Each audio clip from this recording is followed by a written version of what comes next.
জামাতে ইসলামের আমির ডক্টর শফিকুর রহমান বলেছেন, চাপ দিচ্ছেন না, কিন্তু সংস্কারের নামে যেন কালক্ষেপণ না হয়। অন্তর্বর্তী সরকারকে উদ্দেশ্য করে তিনি বলেন, অবাধ ও নিরপেক্ষ নির্বাচনের জন্য সংস্কার কাজে গতি বাড়াতে হবে। শুক্রবার সকালে কুমিল্লা নগরের টাউন হল মাঠে জামাতের কর্মী সম্মেলনে প্রধান অতিথির বক্তব্যে তিনি এসব কথা বলেন। দীর্ঘ ১৯ বছর পর প্রকাশ্যে এই সম্মেলনের আয়োজন করে কুমিল্লা মহানগর জামাত। শফিকুর রহমান আরও বলেন, এই জাতি গত ৩টি নির্বাচনে ভোট দিতে পারেনি। আগামীর বাংলাদেশে যুবকেরা শুধু ভোটই দেবেন না, তারা জাতিকে নেতৃত্ব দেবেন বলেও আশা প্রকাশ করেন তিনি।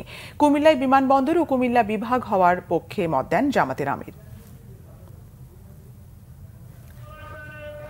সংস্কারে গতি বাড়িয়ে মৌলিক সংস্কারগুলো করে একটা সুষ্ঠু নির্বাচন জাতিকে উপহার দেন।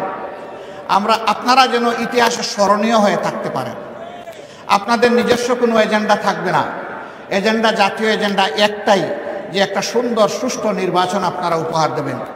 তার জন্য যত সংস্কার প্রয়োজন তাই আপনারা করুন। আমরা আপনাদেরকে চাপ দিচ্ছি না। আবার অনুরোধ করব, আপনারা মূল্যবান সময়টাকে নষ্ট করে দীর্ঘায়িত করবেন না।